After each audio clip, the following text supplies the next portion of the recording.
Un fait certain, les communes camerounaises qui tiennent leur origine de l'époque coloniale ont fondamentalement changé de visage.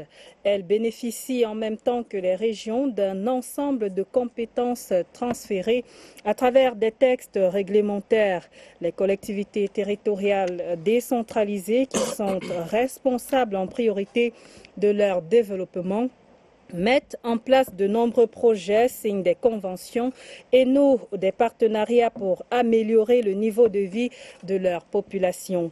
En l'occurrence, les 3e journées économiques internationales des communes organisées pendant 3 jours au Palais des Congrès de Yaoundé se sont voulues être un espace de valorisation des potentialités des territoires et un cadre de développement et de financement pour les projets communaux et intercommunaux.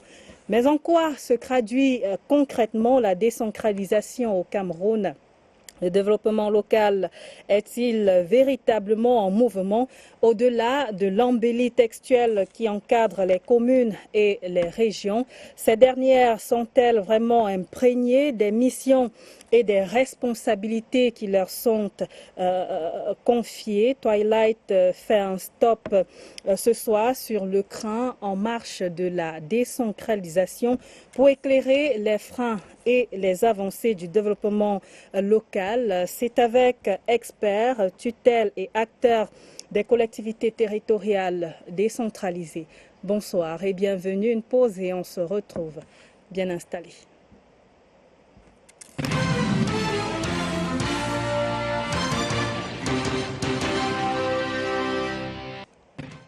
Collectivité territoriale décentralisée, le développement local en bonne voie, c'est la question qui meuble la table de Twilight ce soir. Et pour en parler, j'ai le plaisir de recevoir Sa Majesté Richard Zengletou. Il est le maire de la commune de Mindouro, par ailleurs président de l'ACFCAM, l'Association des communes forestières du Cameroun. Bonsoir et bienvenue. Bonsoir madame. Sur la table du débat de Twilight, Baudelaire Kemajou, ingénieur développeur, fondateur de Mairie Conseil. Bonsoir et bienvenue. Bonsoir Carlette. Aussi, nous avons Brice Gabin Kamdem Kwam. Il est le chef de la division des affaires juridiques du ministère de la décentralisation et du développement local. Bonsoir et bienvenue. Bonsoir Madame Esso et merci pour le plaisir que vous nous donnez.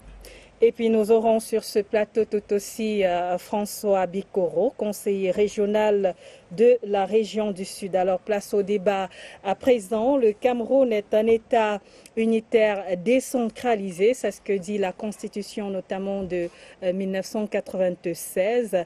Mais vous, dites-nous concrètement, Brice Gabin Kamdem Kwam, chef de la division des affaires juridiques du MINDEVEL, le ministère de la décentralisation et du développement local. En quoi se traduit cette décentralisation sur le terrain? Merci Madame Esso pour l'opportunité donnée au ministère de la décentralisation et du développement local de pouvoir une fois de plus participer à cette émission d'édification de nos concitoyens sur des problématiques de décentralisation.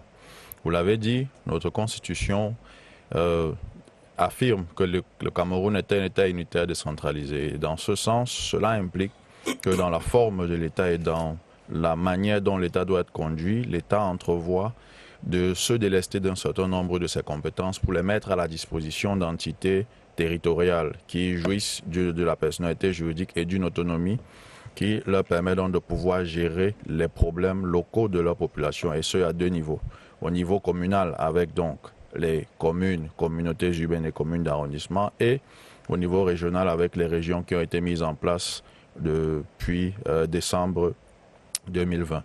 Donc voilà comment est bâtie notre architecture de décentralisation qui aujourd'hui est la politique majeure que prône le président de la République, son Excellence Paul Biya, dans le sens d'améliorer le bien-être de nos concitoyens. D'accord. Alors, la commune, une entité, une unité de la décentralisation, comment elle se porte aujourd'hui, notamment la commune de Mindouro dans la région de l'Est, monsieur le maire? Merci madame, on va dire que la commune de Mindouro se porte relativement bien au regard, n'est-ce pas, l'atteinte des objectifs que nous nous sommes initialement fixés, je voulais dire, depuis la dernière session budgétaire, dont la commune se porte relativement bien qu'il y ait quelques difficultés qui ne nous empêchent pas d'avancer. Mais vous avez le sentiment que les choses bougent quand même de ce côté-là? Bon, le sentiment que les choses bougent, c'est vrai. Je suis dans la commune depuis l'année 2007 et je perçois effectivement les avancées. Les avancées au niveau du processus de décentralisation, au niveau des compétences qui nous ont été transférées. C'est vrai que nous aurions souhaité que les choses avancent un peu plus vite et qu'il y ait un peu plus de concret, mais nous sommes déjà satisfaits de ce qui est fait pour le moment. On va y revenir alors, Baudelaire Kémajou, ingénieur, développeur, fondateur de Mairie Conseil. Quelle lecture pouvez-vous faire notamment de la marche de la décentralisation à ce jour?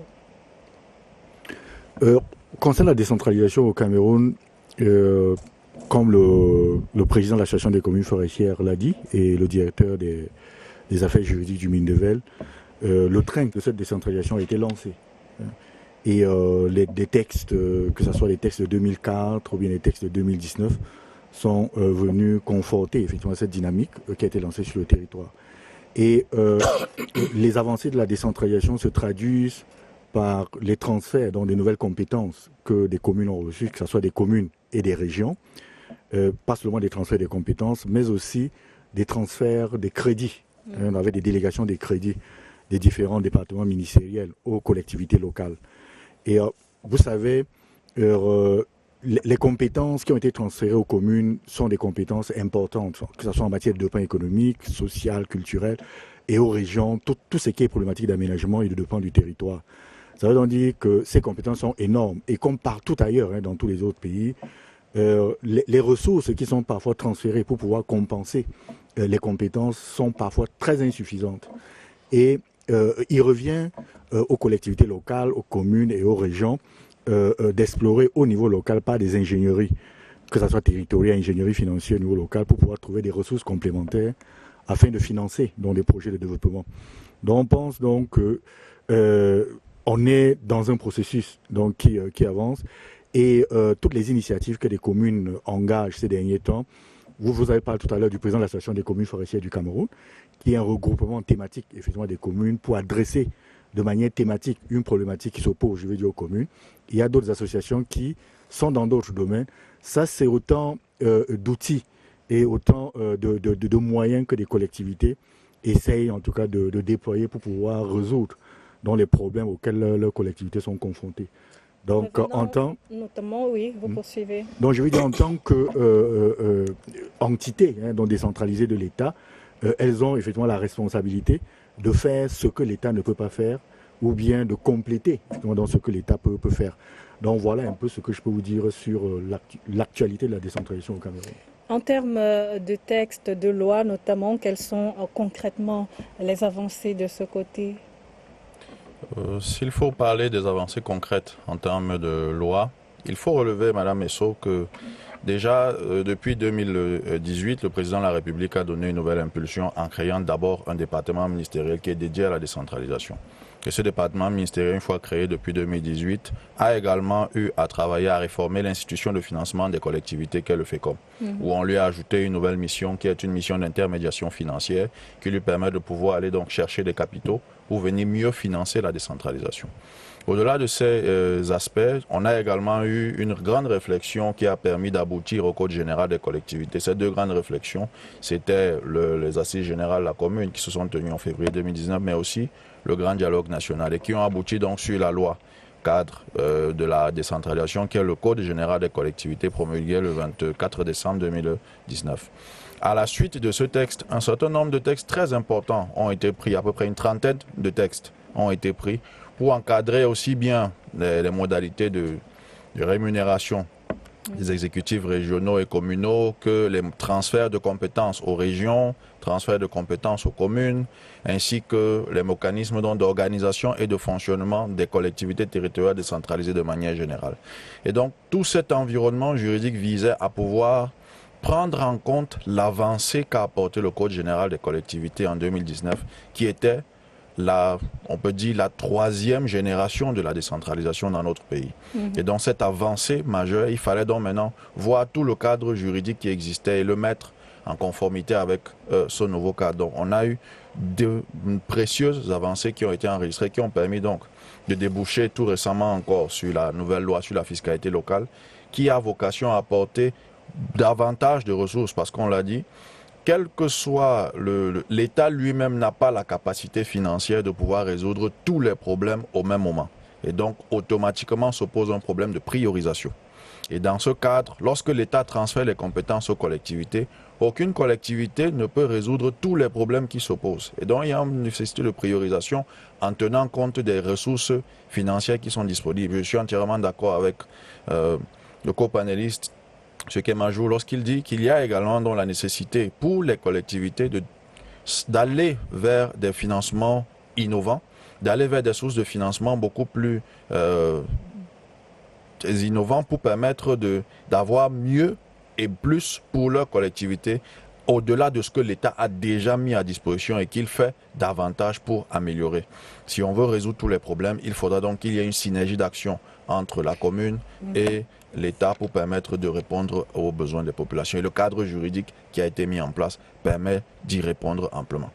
Ce cadre juridique étoffé, monsieur le maire de la commune de Mindoro, Sa Majesté Richard Zungletou, vous avez pleinement conscience des devoirs qui sont les vôtres en tant qu'exécutif municipal? Merci madame. Je crois qu'un illustre philosophe français disait, René Descartes, que le bon sens est la chose au monde la mieux partagée. Pardon, c'est dire que lorsque vous êtes à la tête d'un exécutif communal, vous avez du bon sens et vous savez là où vous allez. Je me réjouis déjà de l'arsenal juridique que vient de citer monsieur le directeur. Cet arsenal qui représente tout de même de très grandes avancées. Mais nous, en tant qu'acteurs, nous restons dans le concret.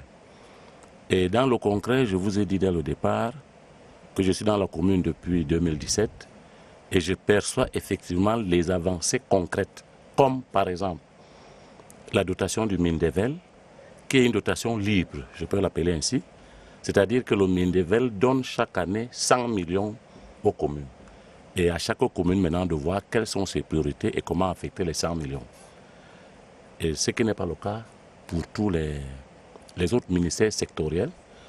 Je crois que si on parle de décentralisation et de responsabilisation des communes, il serait important que chaque ministère dise quelle peut être sa dotation à lui en faveur des communes et en laissant la liberté aux conseils municipaux et aux exécutifs de choisir les projets, ce qui n'est pas encore le cas en ce moment. Il y a également le transfert des compétences qui s'est fait, je vais dire, de façon un peu ambiguë. Je prends le cas du ministère de l'Éducation de base, où il est bien dit que les communes ont en charge, n'est-ce pas, la gestion des écoles primaires et maternelles. Eh bien, nous le faisons. Nous construisons des salles de classe. Dans le cas de ma commune, vous ne trouverez plus une salle de classe en matériaux provisoires. Nous les équipons sur fonds propres. Et nous payons même des enseignants en biaisant avec la loi sous forme, je vais dire, de subventions aux écoles. Mais c'est toujours le ministre de l'Éducation de base qui nomme les directeurs d'école. Nous avons des cas de directeurs d'école qui ont déserté les écoles parce que c'est nous qui y mettons des enseignants. Nous connaissons la situation de chaque école. Alors comment se fait-il que monsieur le ministre de l'Éducation de base continue à partir de Yaoundé de nommer des directeurs d'école alors que l'inspecteur de l'éducation de base est là, on peut dire comme le conseiller technique du maire en matière d'éducation. Il suffit qu'il fasse un projet et puis tout se passe bien, dans la célérité. J'ai pris ces cas pour dire un peu quels sont les petits freins, je vais dire les petits freins à cette décentralisation. Bien sûr, ces petits freins, n'est-ce pas, n'occultent pas la grande réalité qui est que le Cameroun est déjà inéluctablement engagé dans cette voie, mais que tous les acteurs s'activent avec sincérité à faire en sorte que le processus aboutisse et que nous essayons tous ensemble de limiter les écueils qui, ma foi, sont encore un peu nombreux C'est bien d'entendre l'énumération des textes tels que M. le directeur le fait, mais il faudrait quand même qu'on harmonise les interventions gouvernementales. Je prends le cas du Mindevel. On va revenir sur les solutions dans peu de temps. Alors, Baudelaire Kimajou, ingénieur développeur, fondateur de Mairie Conseil, est-ce que c'est un problème de sincérité, comme l'a souligné le maire, ou alors de méconnaissance même des responsabilités qui sont les leurs? Non, moi je pense que les maires sont assez matures pour connaître leurs responsabilités. Et je pense que je suis du même avis que le maire, c'est que tous les différents ministères, puisque je fais partie aussi au comité interministériel des services locaux en tant que représentant de la société civile, donc de la structure Mairie Conseil. Et ce qu'on constate évidemment dans ce comité, c'est qu'il y a certains ministères qui traînent les pas. Donc il y a eu des recommandations pour que ces ministères puissent s'aligner dans la mouvance de ces transferts des compétences et transferts des ressources. Mais il y a ces ministères effectivement qui traînent ces pas. Je pense que c'est aussi de la responsabilité des communes et aussi de leur organisation, qu'est les CVUC, ou l'Association des communes forestières du Cameroun, de jouer effectivement leur rôle de plaidoyer, de leadership auprès des instances de l'État pour pouvoir faire avancer, je veux dire, cette cause. Ça, c'est ce que je peux dire sur cette question. Et ce que je peux aussi dire, c'est que c'est vrai qu'il y a des outils que l'État a mis en place, des politiques. On vous parlait tout à l'heure des lois, des textes, des décrets. Même au niveau communal, il y a des communes qui mettent en place des politiques à travers leur budget. Vous allez voir que des communes, le maire parlait tout à l'heure, que c'est sa commune qui paye des enseignants. Et je pense que je connais ça depuis pas mal d'années, qu'il y a des communes forestières au Cameroun qui assurent près de 60% des frais, en tout cas des enseignants dans les écoles. Donc ça, c'est aussi une compétence, c'est-à-dire active et plus concrète, donc que les maires exercent sur le terrain. Des enseignants vacataires. Donc parce qu'il n'y en a pas, je veux dire, des enseignants de l'État, je veux dire, qui sont envoyés dans ces communes. Donc les communes sont amenées à se substituer, je veux dire, à l'action de l'État sur ces questions. Ça, c'est le premier point. Et l'autre point, c'est il y a aussi un nombre de chevauchements de certaines initiatives. Il y a certaines structures qui sont censées apporter des outils financiers dans le cadre des programmes et projets aux communes, des institutions qui sont bien identifiées, mais on voit aussi un certain nombre de programmes de l'État qui doivent appuyer les communes, qui sont dispersées dans des ministères. Vous comprenez que le maire de Mindo, quand il arrive à Yaoundé, s'il faut qu'il fasse le tour de 15 ministères pour voir tous les 15 programmes, ou bien des trentaines de programmes dans ces ministères qui concernent sa commune, c'est un problème important. Donc vous avez parlé tout à l'heure qu'il faudra revenir sur les solutions. Il y a vraiment l'urgence d'harmoniser cela, de créer effectivement des guichets uniques par rapport à tous les programmes et des projets qui peuvent accompagner les initiatives de décentralisation et des projets de plan local portés par des communes. Et enfin, ce que je peux dire, c'est le transfert effectivement des ressources humaines. Vous savez, l'ingénierie territoriale est le facteur le plus important, ce que les anglo-saxons appellent le capital, human capital. Vous ne pourriez pas vous développer si vous n'avez pas de ressources humaines compétentes. Et il est donc important aussi que l'État, qui a la responsabilité de veiller à ce que cette décentralisation soit une réussite, d'accélérer le processus de transfert des ressources humaines de l'État aux collectivités locales pour permettre aux mairies d'assumer convenablement ces compétences. Quel accompagnement en ce qui concerne le ministère de la décentralisation et du développement local? Avant de revenir sur la question de l'accompagnement, je voudrais peut-être, et les éléments que j'évoquerai vont dans ce sens, dire que nous comprenons l'empressement de M. le maire de voir la décentralisation aller beaucoup plus vite. Mais sur la question, par exemple, de transfert de compétences, il faut dire que le transfert de compétences est un transfert progressif. En 1974, quand on entre dans la décentralisation, les transferts n'étaient pas. En 2004, quand on a fait une première avancée, des transferts sont faits à partir des lois de 2004 qui ont permis qu'on ait des décrets à partir de 2010 jusqu'en 2016 au niveau communal. Et ces transferts de compétences montraient donc qu'il y a une montée en puissance graduelle. Parce qu'il faut qu'on puisse être réaliste sur un fait. Si l'on met les communes et qu'on doit transférer toutes les compétences qui ont été mises à disposition en une fois, la capacité d'absorber les compétences peut ne pas être au niveau communal. Et donc, il y a un principe de progressivité qui a été institué et qui permet donc d'avoir une montée en puissance graduelle. Donc, la question, par exemple, de la nomination des des directeurs d'école, c'est une question qui pourra être examinée. Mais on a déjà eu une première vocation, permettre aux collectivités de maîtriser comment on construit une école. Comment on l'administre, comment on la gère. Après, maintenant, on pourra passer à une prochaine génération de transfert de compétences visant à aller peut-être à la désignation des postes de direction. Et c'est des choses qui sont déjà en train d'être envisagées. Je voudrais également, sur ce qui est donc de l'accompagnement que donne le Mindevel, dire que le Mindevel est la structure gouvernementale qui joue le rôle entre la défense, qui joue, elle là, au niveau du gouvernement, pour défendre les intérêts des collectivités, des territoires décentralisés, porter la voix des communes.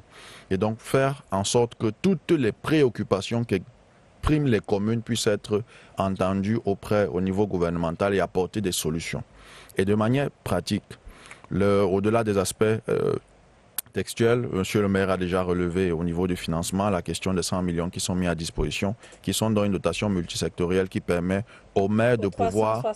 Aux 360 communes. Et pour ce qui est des régions, c'est 2 milliards en investissement et 1 milliard en fonctionnement qui permettent effectivement à toutes ces collectivités de pouvoir choisir quels sont les projets qu'ils veulent financer sans avoir la contrainte qu'impose les ressources qui sont mises à disposition par les autres départements ministériels. On a également un appui conseil que le ministère de la décentralisation apporte aux différentes collectivités territoriales décentralisées qui en expriment le besoin en termes donc de formation, de renforcement de capacité. Je crois que en liaison avec le ministère des Finances, Monsieur le maire a vu qu'il y a eu une caravane qui s'est déployée pour expliquer aux magistrats municipaux la problématique de la fiscalité locale. Il y a des renforcements de capacités qui ont été faits lorsque les nouveaux exécutifs ont été mis en place en 2020, où on a eu une série de formations qui sont déployées sur le terrain. On a également la fourniture des exécutifs en ressources humaines qui permet que celles-ci puissent pouvoir travailler dans de bonnes conditions. On a également l'appui qui est mis à disposition des collectivités, par exemple en matière de planification, parce que le Mindevel accompagne les collectivités territoriales décentralisées, communes comme régions, dans l'élaboration de leurs plans communaux de développement ou plans régionaux de développement. Ça a été le cas pour toutes les 10 régions tout récemment et c'est le cas pour un certain nombre de communes pilotes dans la nouvelle approche de la mise en place des plans communaux de développement. On a également en matière de coopération décentralisée, chaque fois que les maires veulent par exemple aller coopérer à l'international ou chercher des financements, solliciter l'appui du ministère de la décentralisation qui est également là pour apporter son appui. Il est également là pour faire le suivi de la décentralisation pour ensuite le mesurer et maintenant pouvoir prendre des décisions pour permettre de l'améliorer. Donc en bref, la palette de services que le Mindevel peut mettre à la disposition des collectivités territoriales est importante, sans compter que le Mindevel joue aussi le rôle d'appui conseil auprès des autres départements ministériels pour faciliter la collaboration entre ces départements ministériels et les collectivités territoriales décentralisées. Monsieur le maire ne me démentira pas. Mais quelles sont les ambitions du Mindevel, notamment pour le développement local des communes et des régions? Une bonne mise en place de la décentralisation induira, en notre sens, le développement local. Parce que si la décentralisation est bien faite et que les élus qui sont à la tête des exécutifs communaux comme municipaux sont des élus qui ont une vision, qui sont accompagnés dans les actions qui doivent être mises en œuvre, s'il y a des ressources qui sont financières et matérielles ainsi que humaines qui sont bien définies et qui sont bien exécutées. Il y a également des contrôles qui sont faits pour s'assurer de la qualité de l'exécution des projets. Alors, cet ensemble d'actions que mène le Mindevel aboutira bien sûr au développement local. Et nous savons que beaucoup de choses ont été faites. Il y a beaucoup de réalisations que les communes ont faites.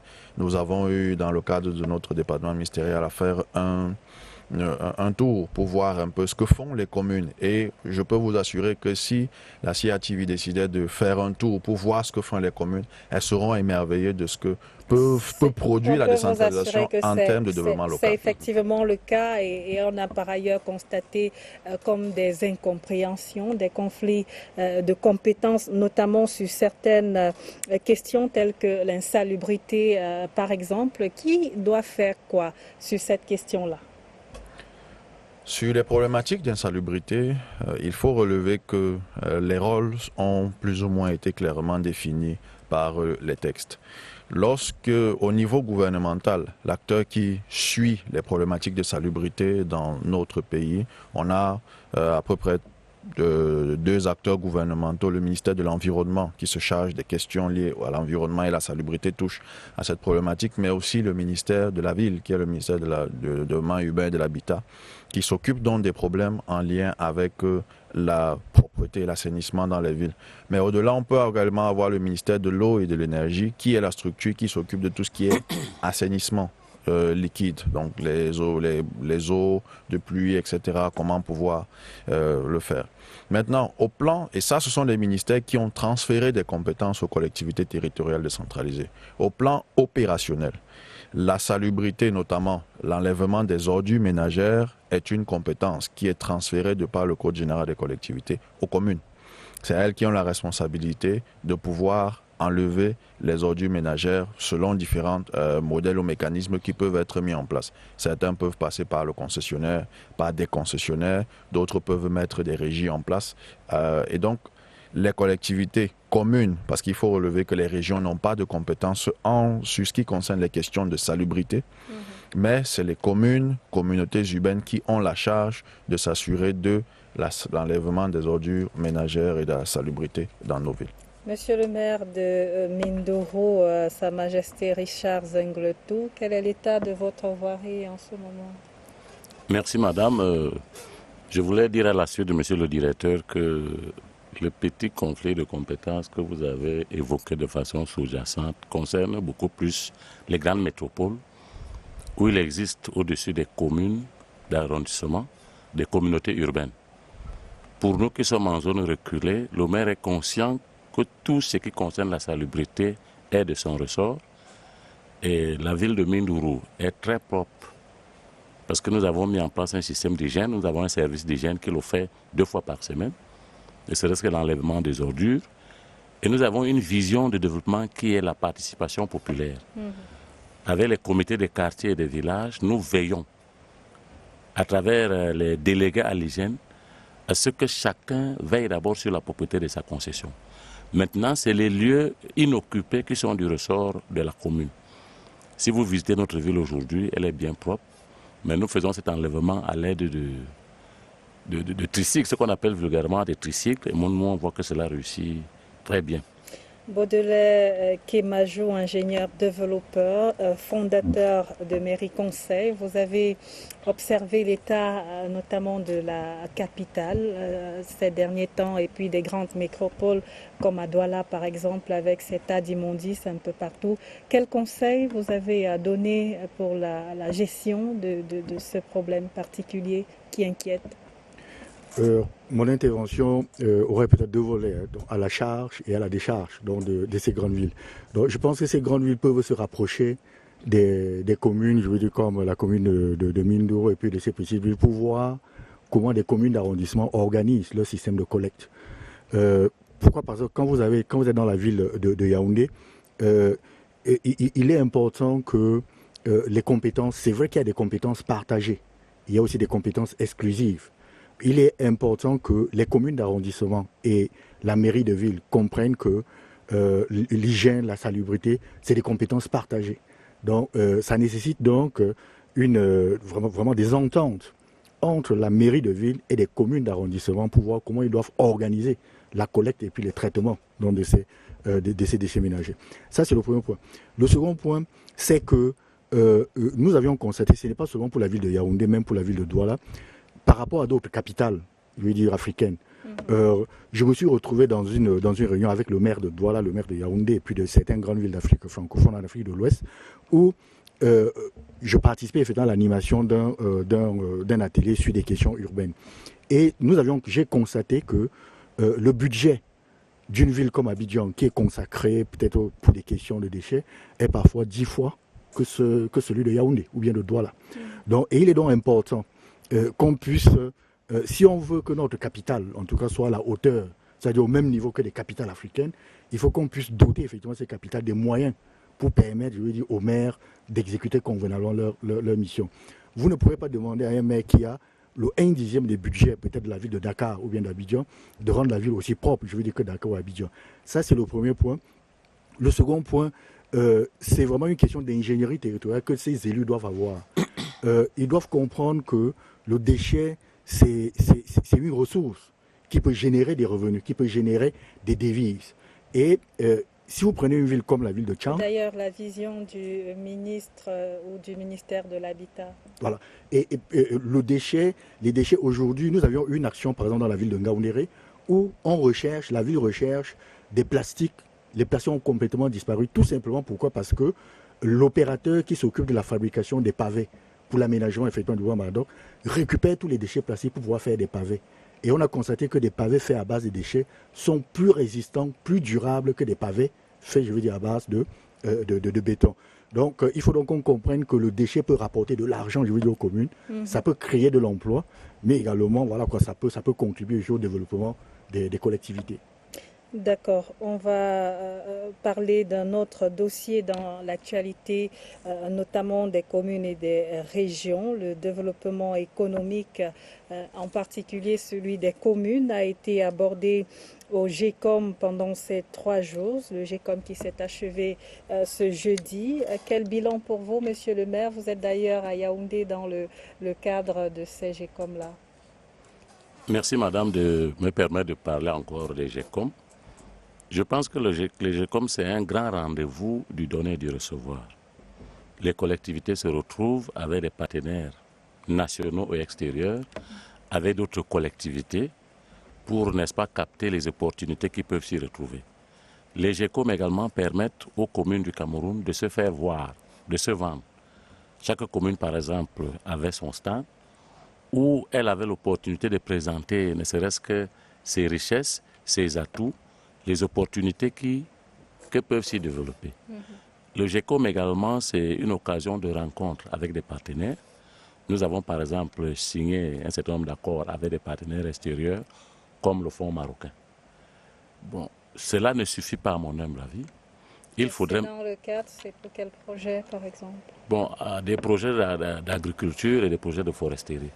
Mais il était encore question qu'il y ait des rencontres maintenant entre les maires et ses partenaires pour finaliser tout ce qui a été fait depuis lundi.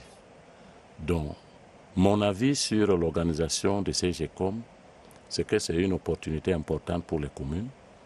Avec l'accompagnement des sectoriels concernés, nous pouvons vraiment trouver là-dedans quelque chose d'important dans le cadre de la coopération décentralisée telle qu'en parlait monsieur le directeur. Votre commune y tenait un stand. Qu'avez-vous à proposer, à faire voir? Bon, nous avons non seulement un stand, nous avions un stand, mais également des projets qui ont été écrits et qu'on a présentés à des partenaires. Bon, on va attendre également leur réaction. Dans notre stand, on a beaucoup plus présenté les spécificités de notre commune. Nous sommes une commune forestière, donc tout ce qui concerne l'environnement, la forêt, les produits forestiers ont été présentés dans notre stand, qui a d'ailleurs été bien visité. Mais nous avons également écrit des projets dans le domaine agricole, dans le domaine d'un partenariat public-privé en matière d'agriculture. Parce que nous avançons dans le cadre d'une vision que nous avons déjà, la vision d'élévation du niveau de vie de nos populations à travers des activités qu'ils ont déjà l'habitude de mener, notamment l'agriculture, notamment l'élevage, le petit élevage. Alors nous avons écrit un projet en matière de culture du bananier plantain, une activité que nos populations exercent déjà, mais où nous avons des petites difficultés. En matière de cacaoculture, nous avons également fait un projet pour l'exploitation du manioc. Pourquoi nous le faisons? C'est qu'avec les masses paysannes, il faut éviter les innovations brutales. Nous avons observé nos populations et on a vu dans quel domaine elles exerçaient déjà, mais de façon artisanale. La commune les a appuyées. Aujourd'hui, depuis bientôt 7 ans, nous avons chaque année des pépinières de cacaoyers, de palmiers à huile et depuis cette année d'arbres fruitiers. Mais les moyens de la commune ne peuvent pas nous permettre de distribuer ces plants à tous les volontaires, déjà qui sont de plus en plus nombreux. Nous pensons donc à un partenariat avec des entreprises privées pour lesquelles nous pouvons disponibiliser les terres avec l'appui des secteurs concernés, de manière à ce qu'en matière de matériel végétal, que la commune ne soit plus obligée de construire des pépinières. L'entrepreneur privé construit des pépinières pour ses plantations, mais également avec une proportion pour les paysans.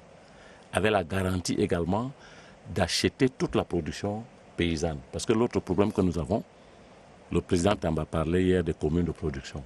Mais pour produire, il faut être sûr d'avoir des débouchés. Ça aussi, c'est une question assez difficile pour les communes qu'on va dire. Le terme On va y revenir. C'est le temps notamment de marquer une pause dans cette édition de Twilight. À tout de suite pour la suite.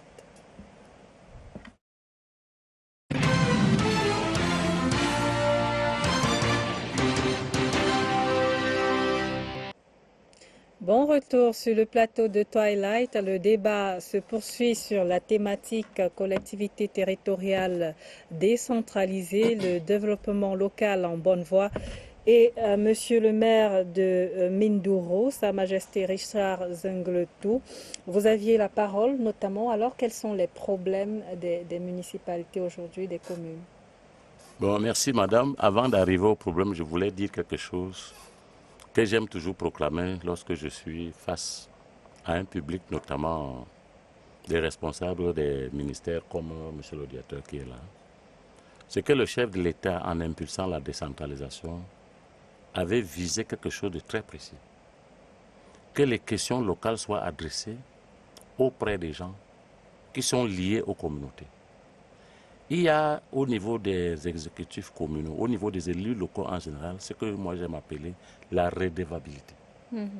C'est-à-dire que le maire qui a été élu par les populations, qui est proche, je vais même dire au milieu de ces populations, n'a pas le choix, n'a pas d'autre choix que de résoudre les problèmes de ces populations.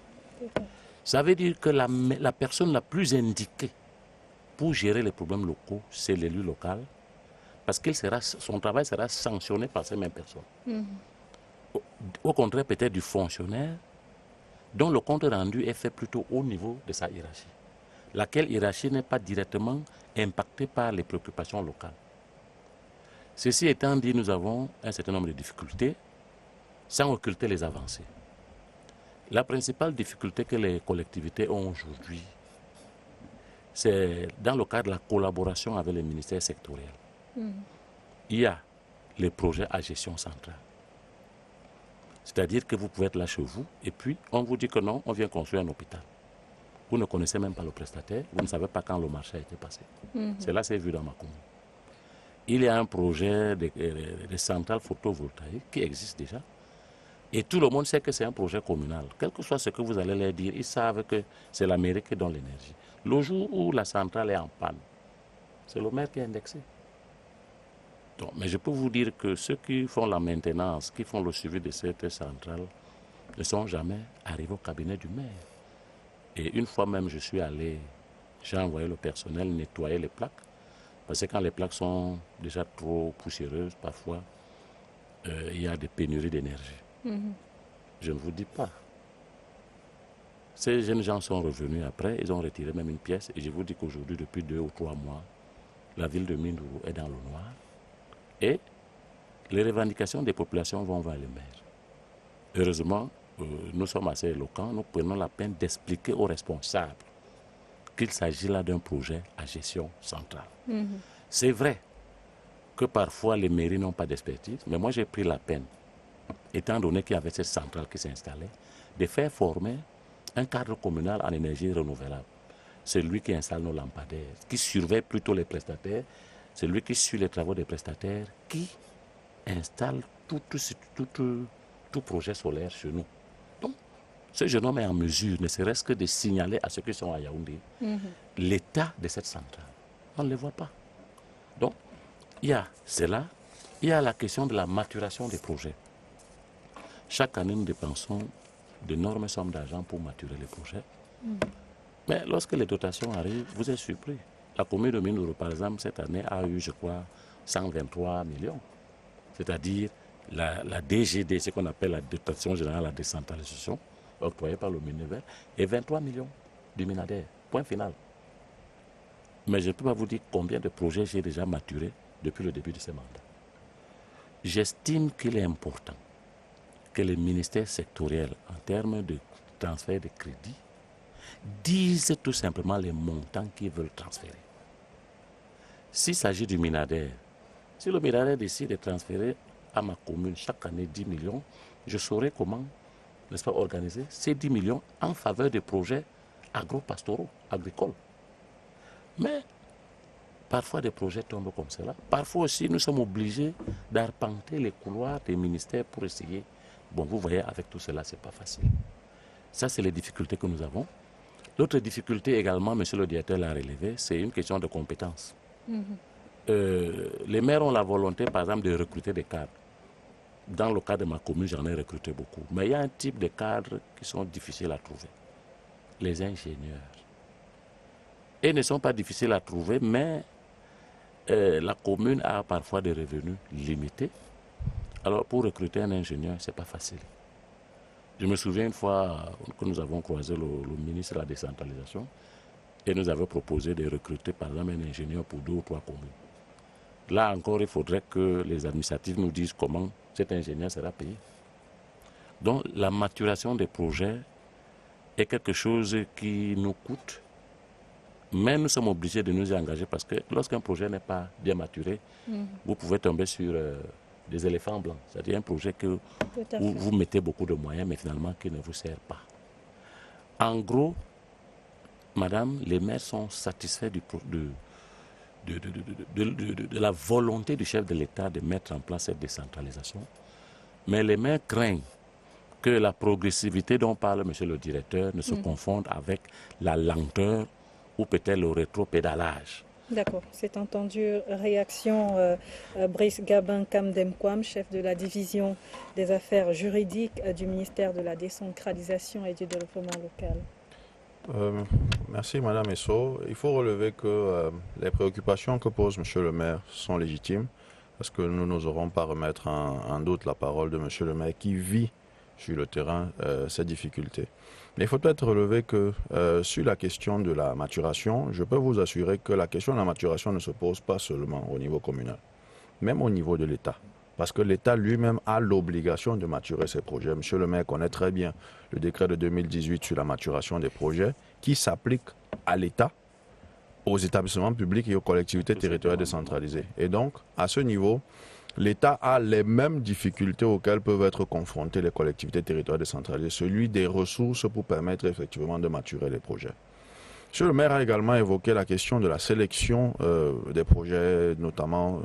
Il faut dire que l'État, lorsqu'il a transféré des ressources, n'a pas entièrement transféré les compétences qu'il exerçait. Parce qu'il existe un certain nombre de compétences qui demeurent des compétences étatiques. Si je prends par exemple en matière de santé, les centres médicaux d'arrondissement, les centres de santé intégrés, les centres de santé ambulatoires ont été confiés aux communes. Les hôpitaux régionaux, les hôpitaux de district ont été confiés aux régions. Mais les hôpitaux centraux, les hôpitaux de référence demeurent des compétences de l'État. Ça veut dire que lorsque l'État va vouloir construire un hôpital de référence, un hôpital central dans une localité ou dans la localité d'une commune, il tiendra compte d'abord de la carte sanitaire, mais il a une obligation d'information du conseil municipal, mais pas de demander l'autorisation, encore moins de laisser à la commune d'exercer la compétence qui est la sienne. Nous savons qu'il y a également, au niveau universitaire par exemple, l'enseignement supérieur n'a pas été transféré. Donc l'État continuera à construire par exemple des universités. Donc il faut bien qu'on puisse se dire que chaque ministère, dans certains segments, continue d'exercer un certain nombre de compétences qui demeurent des compétences étatiques. Nous pouvons peut-être déplorer quelques couacs, parce qu'il faut bien dire qu'aucun processus n'est parfait.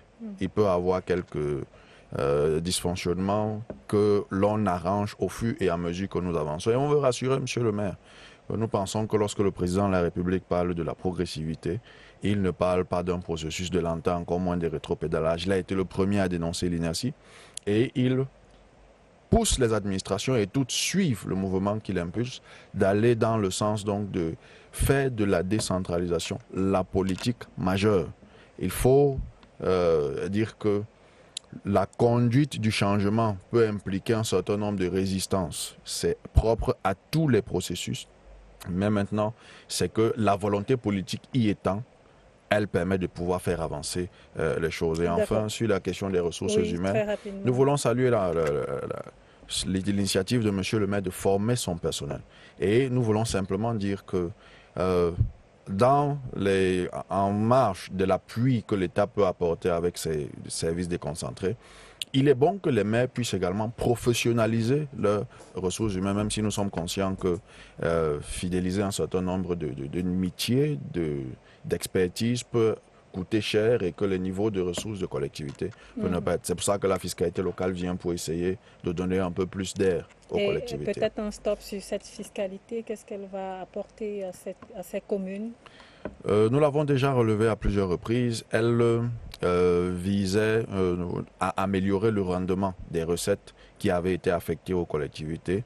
Puis, celles qui étaient prévues par la loi de 2009 posait d'énormes problèmes en termes non seulement de recouvrement, puisqu'elle coûtait plus cher que ce qu'elle ne permettait de recouvrer, mais en plus ne permettait pas de pouvoir soutenir la décentralisation. Donc l'ambition qui a été celle de la réforme était de passer du simple au double, le niveau de ressources qui seront mis à la disposition des collectivités territoriales décentralisées. Et donc, il y aura une embellie qui sera observée et je pense que certains maires qui ont déjà commencé, qui ont collaboré avec l'administration fiscale, peuvent témoigner de ce que, par exemple, certains maires de la ville de Yaoundé peuvent témoigner de ce que cette réforme commence déjà à porter des fruits et des fruits qui sont, à notre sens, plutôt succulents. Vous êtes entendu alors à ce stade, Baudelaire Kemajo, ingénieur, développeur, fondateur de Mairie Conseil, qui doit davantage jouer son rôle pour accélérer ce processus de développement local. Par rapport à cette question, si vous me permettez, de revenir sur les difficultés qui ont été abordées par le directeur et puis le maire, quand le maire parle effectivement de maturation des projets, le directeur l'a dit, ce problème se pose aussi au niveau de l'État. Je disais tout à l'heure qu'il est important de trouver au niveau local donc des solutions pour pouvoir adresser ce genre de problème. Le maire évoquait tout à l'heure l'intercommunalité. Donc pourquoi les communes d'une région ou bien d'un département ne peuvent pas mettre en place une structure intercommunale de maturation, je veux dire, des projets, en partageant les coûts, je veux dire, des ingénieurs, je veux dire, qui sont. Ça, c'est une piste qu'il faut élaborer, qu'il faut explorer. Une autre piste à explorer, c'est que peut-être les maturations des projets rentrent dans les feuilles de route des sectoriels pour leur dire, ben bon voilà, vous serez noté en fonction du nombre de projets que vous aurez appuyés. Et vous serez aussi noté par les communes par rapport à l'appui, je veux dire, que vous leur avez apporté. Je pense que si les sectoriels savent qu'ils peuvent être notés et par le maire et aussi par l'État, je pense qu'ils pourront bouger sur cette question. Il y a aussi cette question de redevabilité. C'est vrai qu'une décentralisation, elle n'est réussie que si aussi les ressources qui ont été transférées aux collectivités sont bien gérées. Donc il y a vraiment ce besoin de la qualité de la dépense publique pour pouvoir orienter la dépense publique sur des projets qui auront un impact de développement. Et il n'y a que le maire, je veux dire, pour pouvoir le faire. Et le rôle aussi de l'État, de s'assurer, c'est de contrôler avec les conseillers municipaux que ces dépenses ont été convenablement bien exécutées et qu'elles ont été exécutées dans les règles de l'art et qu'elles ont permis effectivement d'adresser tous ces problèmes. Il y a aussi cette question de partenariat. Le partenariat pour le développement, c'est quelque chose de très important. Donc, il est donc important que les mecs sachent aussi que le partenariat, c'est d'abord au niveau local. C'est comme vraiment un cercle concentrique. Au niveau local, vous aviez des solutions qui peuvent vous permettre de résoudre certains problèmes locaux. Vous aviez des opérateurs privés qui peuvent participer dans le cadre des partenariats avec des communes pour pouvoir adresser certains problèmes. Vous avez des écoles, vous avez des universités, vous avez effectivement de l'administration des sectoriels et aussi vous avez un certain nombre d'institutions. Et après, bon, vous avez tout ce qui est comme institution financière au niveau du Cameroun. Le Cameroun, c'est un pays qui est bien doté en termes d'institutions financières d'appui aux communes. Le FECOM aujourd'hui fait vraiment, c'est comme un exemple, je veux dire, en Afrique, en termes de financement des projets des communes. Et il est donc important aussi pour l'État d'augmenter la capacité financière du FECOM à intervenir et à résoudre donc les problèmes au niveau des communes. Le directeur disait tout à l'heure que le FECOM a été habilité à mobiliser des financements au niveau international. Mais je peux vous assurer, monsieur le directeur, que je crois que le FECOM doit avoir des difficultés aussi administratives à exécuter cette mission. Il est donc important que si on a donné des habilitations au niveau du FECOM de pouvoir conduire ces missions, il faut qu'on facilite, qu'on mette en place un certain nombre d'outils qui ne doivent pas bloquer le FECOM à mobiliser ces différents financements, mais aussi qui doit plutôt faciliter. Aujourd'hui, ce n'est pas le cas et on espère que bon, voilà, ça pourrait effectivement s'améliorer. D'accord, en définitive, juste en quelques secondes, le développement local, il est en bonne voie, il avance comme vous le souhaitez. Et puis, qu'est-ce que vous réclamez encore de l'État? Bon, le développement local avance dans la bonne direction. Et les maires n'ont pas besoin de tout réclamer de l'État. Il s'agit, n'est-ce pas, de créer des solutions locales. Je vous ai parlé tout à l'heure de la redevabilité. Et on n'a pas beaucoup parlé de ce que nous faisons nous-mêmes pour essayer de résoudre nos problèmes avec l'appui, n'est-ce pas, des cercles de dialogue, des structures de dialogue que nous mettons en place. Donc, nous sommes convaincus que ce processus est irréversible, mais nous ne cesserons jamais, n'est-ce pas, de mettre une sorte d'incitation à nos différents partenaires pour que ça aille un peu plus vite. J'ai bien suivi ce que M. le directeur a dit. Tout cela est progressif, parce que justement, un produit donné à dose forte peut aussi créer des situations déplorables, mais les maires sont quand même assez près et l'État a des structures de contrôle pour prévenir, n'est-ce pas, ou sanctionner les éventuels dérapages. Mais pour avoir été dans les communes depuis déjà suffisamment de temps, nous constatons vraiment des avancées. Sauf que ces avancées ne nous empêchent pas de continuer à réclamer plus. Selon le vieil adage qui dit merci, en demande encore. Voilà. Et pour vous, Baudelaire et Majou, en 30 secondes. Oui, je pense qu'il y a un certain nombre d'outils, hein, de feu vert par rapport à cette décentralisation et au développement local. On a des instruments techniques, des instruments financiers qui se mettent en place de plus en plus.